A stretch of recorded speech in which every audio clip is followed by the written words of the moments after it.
Bismillahirrahmanirrahim, salatu salam ala ashraf al-mursalin.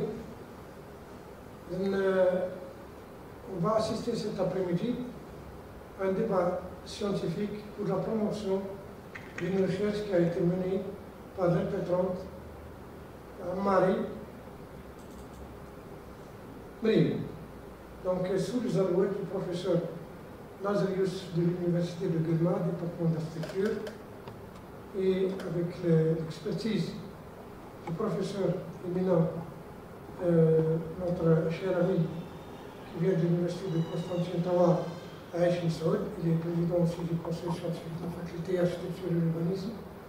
Donc aussi avec l'expertise du docteur Sharaïtia Mohamed du département d'architecture de l'Université de Guelma, et sous la présidence de moi-même, professeur Alkama Jamal, de l'Université de Guelma, département d'architecture et président du comité de formation doctorale. Donc on va donner à l'impétrante 30 à 40 minutes pour développer l'essentiel de sa recherche qui a été intitulée « Repenser la mobilité enfantine scolaire à travers une approche multicritère participative » cas d'une école primaire à Guelma. Donc cette recherche a été menée dans des conditions normales et elle a abouti à une publication internationale de renommée établie, plus plusieurs autres communications et participations scientifiques qui a donné le droit à l'impétrante de présenter sa thèse pour une évaluation et une promotion scientifique. Donc cette présentation sera suivie par des débats et des critiques et des orientations. À vous la parole, mademoiselle. Merci. Bismillahirrahmanirrahim. Assalamu alaikum wa rahmatullahi ta'ala wa barakatuh. Monsieur le président du jury, monsieur le directeur de thèse, messieurs les membres du jury, je tiens d'abord à vous remercier de votre présence et de l'honneur que vous me faites en évaluant ce travail de recherche. À mon directeur de thèse, je souhaite exprimer ma profonde gratitude pour votre guidance précieuse et votre soutien constant tout au long de ce parcours. À ma famille, et particulièrement mes parents, mes collègues et amis, un merci sincère pour votre présence qui m'a été si précieuse. C'est avec une grande humilité que je vous présente aujourd'hui ma thèse intitulée « Repenser la mobilité enfantine scolaire à travers une approche multicritère participative, le cas d'une école primaire à Guelma ». Pour répondre à notre problématique centrale, mon exposé s'articulera autour de points essentiels. Je débuterai par le cadre général de la recherche à travers l'introduction et la problématique. J'exposerai ensuite les objectifs qui ont guidé cette étude et les hypothèses. Je présenterai notre méthodologie scientifique socle de notre démarche avant de vous immerger dans le cas d'étude de l'école primaire de Guelma. Je vous dévoilerai ensuite les résultats obtenus avec leur discussion et enfin je terminerai par les conclusions de notre recherche, ses limites intrinsèques et les pistes promoteuses qu'elle ouvre pour des futures investigations. Ce cheminement nous permettra de comprendre comment l'approche multicritère participative renouvelle notre compréhension de la mobilité scolaire. En guise d'introduction, notre recherche s'ancre dans une vision essentielle, celle du développement durable qui guide les réflexions internationales depuis près d'un demi-siècle. L'agenda 2030 des Nations Unies a fixé une ambition fondamentale, ne laisser personne de côté, en particulier les enfants, ces acteurs trop souvent oubliés de nos vies. Comme le souligne l'UNICEF, l'enfant représente le chaînon manquant dans la planification urbaine avec une conviction forte guide notre travail. Si nous provenons à construire une ville réussie pour les enfants, nous aurons une ville réussie pour tous. C'est cette vision qui donne tout ce sens à notre étude sur la mobilité scolaire également, où nous cherchons à replacer l'enfant au cœur de nos préoccupations urbaines. La croissance urbaine a souvent été rapide et peu maîtrisée. Cette expansion incontrôlée a entraîné de nombreux dysfonctionnements auxquels l'enfant usagé particulièrement vulnérable se trouve aujourd'hui confronté. Autrefois, le trajet domicile-école représentait pour l'enfant une première expérience d'exploration urbaine, une occasion d'autonomie, de stimulation cognitive et de socialisation. Aujourd'hui, ce même trajet est devenu une source d'anxiété. Les composantes de l'environnement urbain, telles que l'insécurité, la prédominance l'impuissance de la voiture, l'infrastructure hostile entrave son autonomie et déforme sa perception de la vie. Face à cette situation, les parents ont de plus en plus recours à l'accompagnement motorisé, créant ainsi un cercle vicieux, augmentation de la congestion, de la pollution et réduction encore plus marquée de la liberté de déplacement des enfants. Autant de défis qui appellent une remise en question de nos modèles urbains pour redonner aux enfants une place légitime dans nos villes. Ce constat général sur les mutations urbaines qui ont touché les expériences des enfants nous amène directement à nous interroger sur la situation de notre contexte local. À Guelma, ce sont plus de 64 000 élèves répartis sur 300 écoles primaires qui effectuent chaque jour des déplacements domicile-école, mais cette expérience de mobilité n'est pas uniforme. Elle diffère profondément selon que l'enfant vit en zone urbaine, périurbaine ou rurale et varie même d'un enfant à l'autre au sein d'un même secteur scolaire. Cette diversité d'expériences est le résultat d'un système complexe où de multiples variables interagissent pendant le trajet. Face à cette réalité systémique, certaines questions peuvent être tirées à des fins exploratoires. Premièrement, comment pouvons-nous évaluer de manière exhaustive la mobilité enfantine vers une école primaire?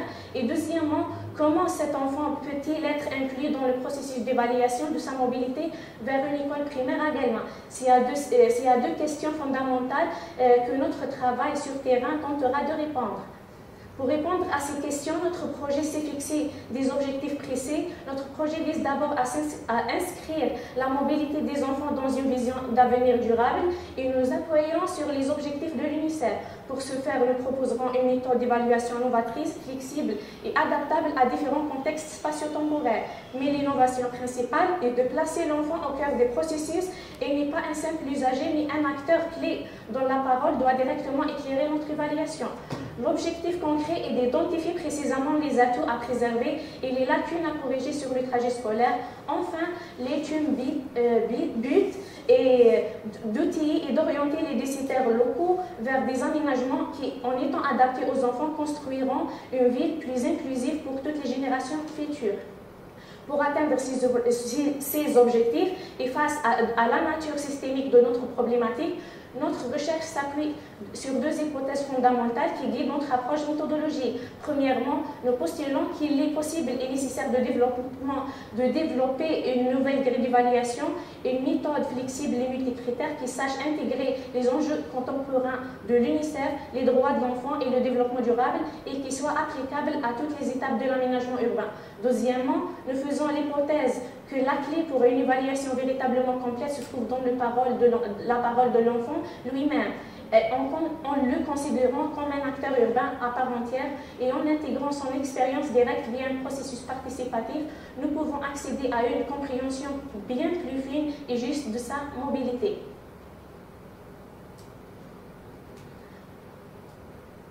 Pour atteindre ces objectifs et face à au fin de dévoiler et d'explorer les premiers aperçus du phénomène de la mobilité enfantine scolaire, une étude pilote est menée composée d'une observation et une enquête pilote basée sur les déterminants de la mobilité et les principes d'une méthodologie d'enquête adaptée aux enfants. Les investigations in situ permettent de comprendre le contexte en observant directement les comportements des enfants et des parents à proximité de l'école.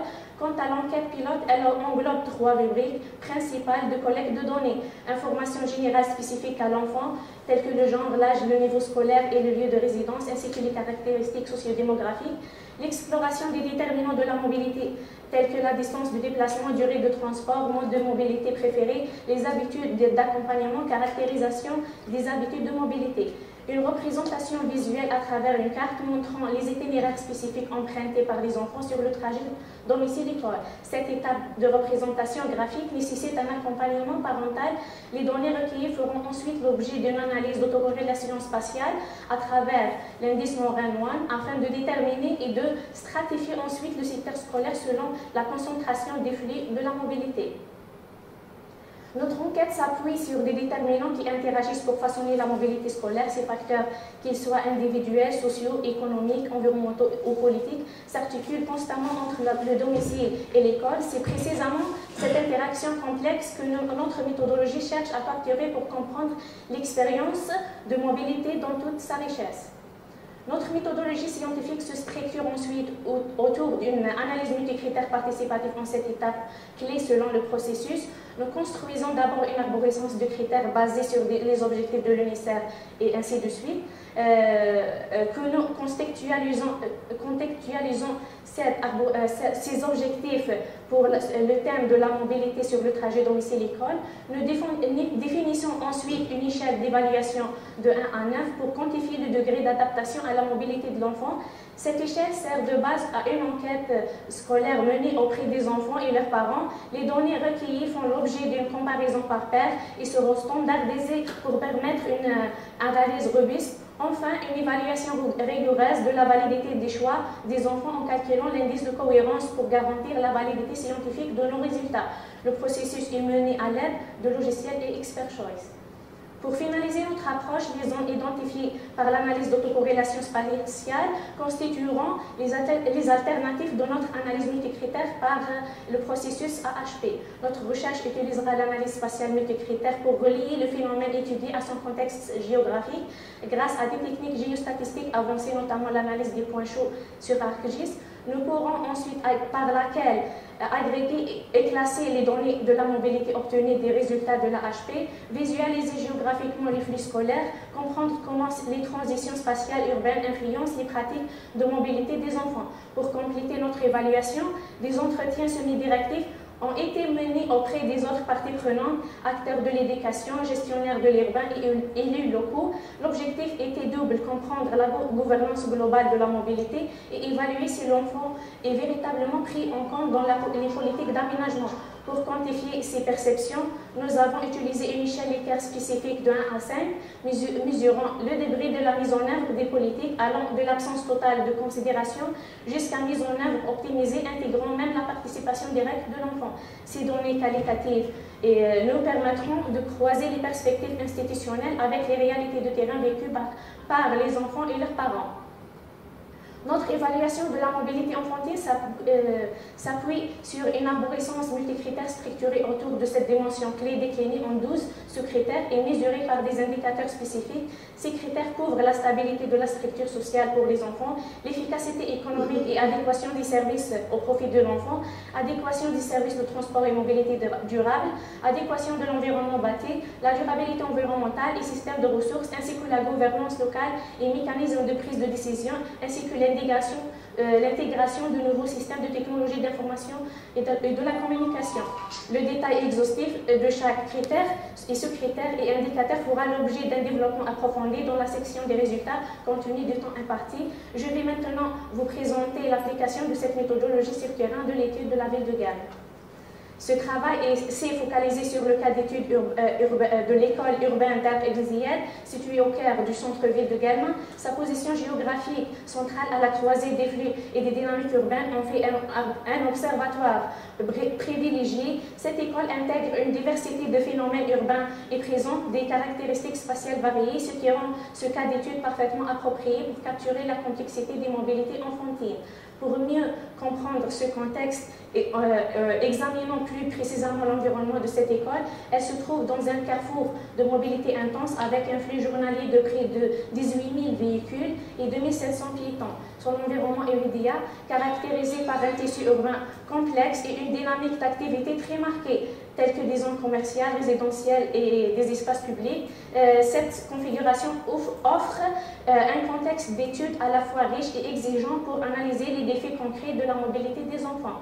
Passons maintenant aux caractéristiques de l'échantillon. Notre étude a ciblé des élèves du primaire de l'école Arc-et-Ziad âgés de 6 à 12 ans, une période cruciale pour le développement de leur autonomie et de leur perception spatiale. Pour garantir la représentativité, nous avons opté pour un échantillonnage probabiliste. Les enquêtes ont été spécialement adaptées avec un langage simplifié et des supports visuels. Un point méthodologique important, les enfants ont été assistés par leurs parents, principalement pour la compréhension de certaines questions et la réalisation des exercices de cartographie. Cette assistance visait uniquement à faciliter l'expression des enfants sans influencer le contenu de leurs réponses, préservant ainsi l'authenticité des données recueillies. Voyons maintenant les premiers résultats concrets de notre étude pilote qui a débuté par une observation in situ menée durant 10 jours en novembre 2021 aux heures d'entrée et de sortie des classes, c'est-à-dire les heures de pointe. Les observations révèlent une nette influence des déterminants individuels, tels l'âge par exemple, conditionnent fortement l'autonomie, les plus jeunes étant systématiquement accompagnés, et le genre influe sur le comportement avec une prudence plus marquée chez les filles. Sur le plan social, la dynamique de groupe entre pairs favorise l'exploration, tandis que l'accompagnement familial, bien que sécurisant, tend à la limiter. Le contexte économique se caractérise par une absence de transport scolaire dédié à l'échelle de la ville, une lacune importante dans l'offre de mobilité. Enfin, l'environnement bâti présente des défis majeurs. On observe un empiètement systématique de l'espace piéton, parfois une absence pure et simple de trottoirs et une qualité très variable des aménagements lorsqu'il existe. Cette configuration couplée à un trafic intense rend les déplacements particulièrement complexes pour les enfants.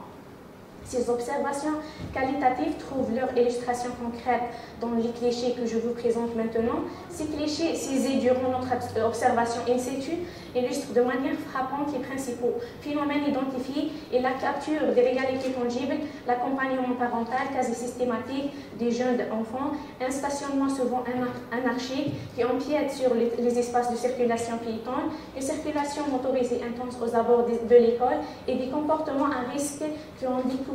Ces images résument à elles seules les défis quotidiens auxquels sont confrontés les écoliers de cette école et valident empiriquement les déterminants que notre étude a mis en lumière. Au-delà de l'observation, les données quantitatives dans notre enquête pilote vient de conférer ces tendances. L'enquête pilote a tout d'abord démontré une fiabilité statistique de notre instrument de mesure avec un alpha Colomba qui est égal à 0,7 supérieur à 0,6. Les résultats révèlent des tendances significatives, la marche et le mode de déplacement prédominant.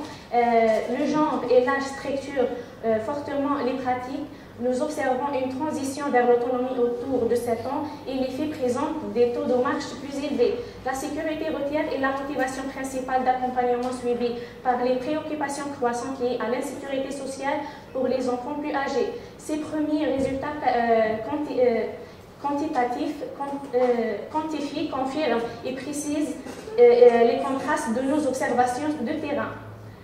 Les déterminants que nous abordons maintenant révèlent les causes structurelles qui sous-tendent ces réalités observées. L'analyse révèle des inégalités profondes dans la mobilité scolaire sur le plan économique. Nous observons une corrélation directe entre le revenu familial et le mode de transport, phénomène aggravé par l'absence de tarification préférentielle pour les élèves. Cette inégalité en matière de coûts de transport contraint les familles modestes à la marche, souvent dans des conditions précaires. L'environnement urbain exerce ces disparités à travers des infrastructures piétonnes inadaptées et des conflits d'usage persistent sur les trajets scolaires. Enfin, le vide politique est criant. Absence de transport scolaire, la non-participation des enfants aux décisions urbaines et association de parents inactifs et un service de transport scolaire totalement inexistant en milieu urbain. Ces lacunes institutionnelles aggravent l'ensemble des difficultés identifiées. Passons maintenant à l'analyse spatiale. L'indice de Morin-Wan nous révèle une structure territoriale très marquée avec un indice qui est égal à 0,8. Nous observons une autocorrélation spatiale positive très forte, indiquant que les domiciles des élèves ne sont pas répartis au hasard, mais fortement des grappes distinctes. La carte permet d'identifier 3 types de zones: un noyau dense très concentré à proximité immédiate de l'école, une zone de transition où la distribution devient plus modérée et une périphérie dispersée en limite du secteur scolaire. Pour opérationnaliser notre analyse, une stratification du secteur scolaire en typologie urbaine distincte a été réalisée. En croisant les outils de sélection géographique avec les flux de mobilité scolaire, nous avons différencié d'une part les zones à forte concentration ou distribution aléatoire qui offrent une masse critique de flux de mobilité permettant une analyse statistique robuste des dynamiques de mobilité. D'autre part, les secteurs à distribution dispersée où le faible nombre de flux de mobilité ne permet pas une évaluation représentative. Cette stratification nous a ainsi permis de cibler notre analyse sur des typologies urbaines présentant le flux de mobilité scolaire le plus significatif.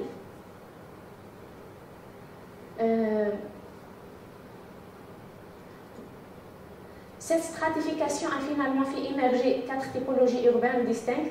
Chacune présente une configuration morphologique unique, générant des conditions de mobilité spécifiques pour les enfants. Nous identifions ainsi le centre-ville ancien, qui est la typologie A, caractérisée par un tissu orthogonal et une forte pression commerciale. La cité Meona, qui est la typologie B, dont la structure héritée de la Médina, bien que piétonne à l'origine, elle subit aujourd'hui un empiètement motorisé croissant. La cité Guédour Tahar, zone d'habitat urbain nouvelle, a la vocation principalement résidentielle. Et enfin, les cités Ben Chreib et Bourar, comme typologie D, marquées par un tissu spontané et une informalité des aménagements. Cette typologie que le tableau résume de manière systématique constitue le canevas sur lequel nous avons analysé les variations des pratiques de mobilité enfantine. Avant d'examiner les résultats de l'analyse multicritère participative, il était essentiel de valider la robustesse de notre dispositif méthodologique. Le questionnaire principal a démontré une excellente cohérence interne avec un alpha Colomba qui est égal à 0,7, tandis que l'analyse factorielle confirmatoire a confirmé sa structure avec un CFI exceptionnel qui est égal à 0,9. Enfin, la parfaite cohérence des jugements dans notre analyse multicritère participative selon le processus AHP, avec des ratios, tous les ratios de cohérence avaient une valeur moins de 0,1, garantit la fiabilité de l'ensemble de notre évaluation. Nous abordons ici le premier critère de notre évaluation de la stabilité de la structure sociale et plus précisément le sous-critère de la qualité de vie et l'intégration enfantine. Celui-ci est mesuré par 5 indicateurs: la formation et la sensibilisation en matière de mobilité, le confort et le bien-être, l'équité et la citoyenneté, la mixité sociale et les facteurs socio-économiques. Les résultats quantitatifs révèlent des disparités marquées entre technologies, comme l'illustre le tableau et le schéma alluvial, qui maîtrise le flux d'influence entre critères. La typologie C avait une performance optimale. Son fort score en confort et mixité se traduit par une autonomie accrue des enfants et des déplacements plus sereins. La typologie B présente un profil neutre. La mixité sociale y favorise les déplacements en groupe, mais les déficits en formation entraînent des comportements irréguliers et un non-respect des règles de sécurité. La typologie A, avec une performance modérée, si graves lacunes en formation et équité conduisent à des comportements à risque et une vulnérabilité accrue des enfants. La typologie D, avec une situation critique, le déficit généralisé crée un cercle vicieux. L'absence de sensibilisation et l'insécurité génèrent des comportements craintifs et irresponsables et une dépendance totale à l'adulte. Nous examinons maintenant le deuxième sous-critère, la sécurité et la sûreté de l'enfant, évaluée à travers ces indicateurs incluant la surveillance, la sécurité sociale, la sécurité routière, etc. Les résultats présentés sur le tableau et le schéma alluvial montrent que la typologie C, avec son score positif 0,19, se distingue par une surveillance organisée qui crée un environnement de confiance. Cela se traduit concrètement par une mobilité active et une autonomie accrue des enfants. La typologie B, bien que légèrement positive, elle doit composer avec une insécurité routière persistante. Cette situation dissuade les déplacements non accompagnés et maintient une forte dépendance à l'adulte. Pour la typologie A, les carences en sécurité routière génèrent un environnement perçu comme hostile. Les conséquences directes est un recours quasi systématique au transport motorisé. Enfin, la typologie D présente une situation critique où l'insécurité généralisée rend le trajet objectivement dangereux. La mobilité est fortement contrainte, limitant toute forme d'autonomie. Le troisième critère examine l'efficacité économique et l'adéquation des services au profit de l'enfant à travers 4 indicateurs tels que l'abordabilité, la fiabilité de transport et la gestion de l'espace urbain. L'analyse économique révèle un contraste marqué entre typologies. La typologie C se distingue par une bonne gestion des avoirs scolaires. La typologie B bénéficie d'une bonne fiabilité de transport. Le schéma alluvial démontre clairement que les typologies A et D présentent des déficiences critiques en fiabilité des transports et en gestion de l'espace urbain, limitant l'accès à une mobilité scolaire sécurisée. Passons maintenant à l'analyse de l'aménagement de l'espace et son influence sur les trajets. L'analyse de la mixité fonctionnelle et de l'aménagement spatial révèle son influence cruciale sur le trajet scolaire. Ce critère mesuré à part ces indicateurs incluant la localisation de l'école, la distance et la nature des activités environnantes montrant des variations significatives. La typologie C obtient toujours la meilleure performance, combinant avec succès une localisation optimale des distances raisonnables et une entrée scolaire bien positionnée. La typologie B présente une bonne accessibilité, mais pâtit d'un manque d'espace public hiérarchisé. La typologie A et D rencontre des difficultés, notamment à la nature des activités telles que la commerce intense et des distances excessives, ce qui restreint la fluidité des déplacements des enfants. Passons maintenant à l'analyse des services de transport et de la mobilité durable qui révèle leur impact direct sur les déplacements scolaires. Ce critère évalue 5 indicateurs incluant le statut de la vie scolaire, la multimodalité et la fluidité des déplacements. L'analyse des services de transport de la mobilité durable révèle des écarts importants entre les typologies. La typologie B se distingue par la meilleure adéquation avec une grande fluidité de mobilité et un encouragement au mode doux. La typologie C représente une excellente multimodalité mais ne capitalise pas suffisamment sur cet atout. À l'inverse, la typologie A et surtout la typologie D montrent des déficiences marquées dans la complémentarité des modes de déplacement et la fluidité des déplacements des enfants. Ces résultats confirment que la qualité des services de transport influence directement l'efficacité et la diversité des options de la mobilité pour le trajet scolaire. Le schéma alluvial synthétise les performances globales de chaque typologie, révélant un paysage contrasté et met en lumière la nette supériorité de la typologie C, les atouts partiels de la typologie B et les déficits systématiques des typologies A et D dans l'écosystème de mobilité scolaire. En ce qui concerne l'analyse de la marchabilité adaptée aux enfants, qui est évaluée à travers ces indicateurs incluant la hiérarchisation des rues, la connectivité des aménagements et les aménagements de modération de vitesse, révèlent des paysages qui sont contrastés. La typologie C présente la meilleure connectivité du réseau facilitant les parcours. La typologie A et D, avec des valeurs toujours négatives, souffre des déficiences critiques, notamment en connectivité. Le schéma alluvial révèle en effet un état critique de la marchabilité. La majorité des flux de performance affichent des valeurs moyennes à médiocres, confirmant que les conditions actuelles sont inadaptées aux besoins des enfants. Cette analyse met particulièrement en lumière la vulnérabilité des élèves de typologie A et D dont l'expérience du trajet scolaire est fortement compromise par la piètre qualité de leur environnement piétonnier. Quant à l'analyse du mobilier urbain adapté aux enfants, évaluée à travers des indicateurs tels que les données anthropométriques, le passage piéton, mobilier sécuritaire et aménagement pour les personnes à mobilité réduite, le tableau et le schéma alluvial révèlent un déficit généralisé en matière de mobilier urbain adapté. La majorité des flux de performance affichent des valeurs négatives et faiblement positives. Cette analyse souligne particulièrement la vulnérabilité des typologies A et D où l'absence de mobilier sécuritaire et de passage piéton adapté compromet significativement la sécurité et le confort des déplacements scolaires autonomes. Outre l'aspect physique et sécuritaire, l'expérience sensorielle du trajet joue un rôle clé. L'analyse de l'image paysagère et de la stimulation sensorielle chez l'enfant, évaluée à travers les indicateurs de visibilité de l'école, des points d'appel, de marquage et de confort visuel, révèlent des carences généralisées. Le tableau et le schéma alluvial montrent que la majorité des flux de performance présentent des valeurs faiblement acritiques. Confirmant que l'environnement sensoriel est inadapté aux besoins de l'enfant. Cette analyse souligne la vulnérabilité particulière des typologies B et D, où l'absence des points d'appel stimulants et la faible lisibilité créant un environnement de déplacement peu engageant et compromettant l'expérience du trajet scolaire. Il est essentiel aussi de considérer la durabilité environnementale évaluée à travers des indicateurs tels que le confort olfactif, thermique, acoustique, l'utilisation des matériaux durables et la gestion des déchets et les pratiques de conservation qui révèlent aussi une situation préoccupante. Cette analyse souligne la vulnérabilité particulière des typologies A et D où les nuisances sensorielles et le manque de pratiques durables créent des conditions de déplacement inconfortables pouvant affecter la santé et la motivation des élèves lors de leur trajet scolaire. Quant aux critères de gouvernance locale et mécanismes de prise de décision, les résultats révèlent une exclusion systématique des enfants du processus de décision.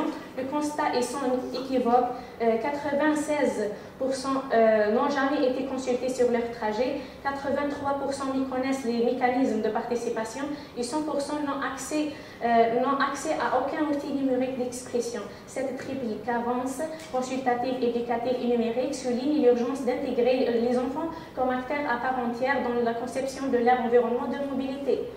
Passons maintenant à la synthèse des entretiens semi-dirigés pour une évaluation des politiques de mobilité scolaire. L'analyse des entretiens menés auprès des acteurs institutionnels confirme un décalage profond entre les intentions affichées et les réalisations concrètes. Aucun des critères évalués n'atteint le niveau de la mise en œuvre optimale et la majorité se situe à un stade purement symbolique au partiel. Des aspects fondamentaux comme la participation enfantine et le mobilier urbain adapté ne sont que mentionnés sans mesure opérationnelle. La sécurité routière, bien que prioritaire aux abords des écoles, elle présente une application incohérente. Ces résultats soulignent l'absence d'une vision stratégique intégrée et la nécessité de réformes structurelles incluant des guides techniques contraignants, des budgets dédiés et des mécanismes d'évaluation incluant les enfants eux-mêmes. En guise de conclusion et pour répondre aux hypothèses initiales, notre recherche met en lumière un cercle vicieux préoccupant, l'inadaptation de l'espace urbain génère des trajets scolaires contraignants, entraînant une dépendance à l'accompagnement motorisé. Cette situation limite le développement de l'autonomie et les opportunités d'exploration des enfants tout en restreignant leur interaction sociale.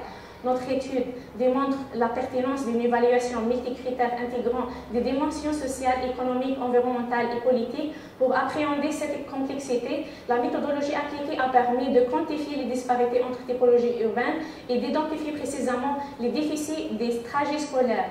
L'exclusion des enfants des processus décisionnels s'est révélée être un facteur amplificateur des dysfonctionnements. Leur participation active, grâce à des méthodes adaptées, a fait émerger des besoins jusqu'alors invisibles et a permis une évaluation véritablement inclusive des expériences de mobilité. Cependant, cette étude comporte des limites telles que la pandémie de Covid-19 qui a complexifié et allongé la collecte des données. De plus, bien que riche, notre échantillon reste concentré sur un seul secteur scolaire, ce qui invite à la prudence dans la généralisation des résultats.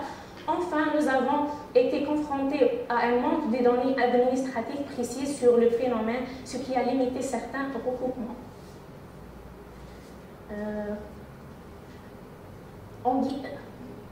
Ce travail ouvre plusieurs pistes de recherche promoteuses. Nous envisageons d'abord des études comparatives pour étendre notre méthodologie à d'autres contextes, comme les zones rurales, semi-urbaines ou encore le contexte saharien.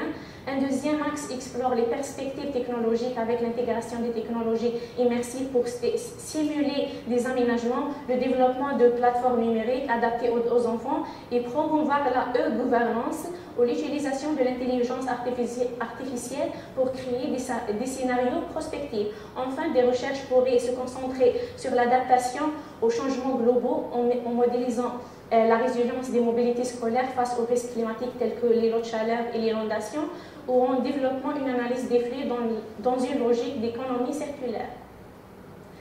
Les résultats de cette synthèse permettent de formuler plusieurs recommandations opérationnelles pour améliorer concrètement la mobilité scolaire. Premièrement, il est impératif d'intégrer les enfants dans la gouvernance urbaine par la création des conseils municipaux enfants, d'ateliers participatifs et surtout par l'élaboration de guides d'aménagement spécifiques adaptés aux besoins des enfants et l'alignement des politiques locales sur leurs aspirations. Deuxièmement, l'amélioration des infrastructures piétonnes est cruciale via la création des corridors scolaires sécurisés et la modération de la vitesse. Troisièmement, une innovation numérique inclusive peut être déployée avec des applications adaptées à des modèles prédictifs. Enfin, des programmes d'éducation à la mobilité durable et une attention particulière à l'équité territoriale complètent ces mesures pour transformer durablement l'expérience du trajet scolaire. Je vous remercie de votre attention et de l'intérêt que vous avez porté à ce travail. Je me tiens désormais à votre entière disposition pour échanger sur les différents aspects de cette recherche et recevoir vos questions et vos remarques constructives avec la plus grande considération.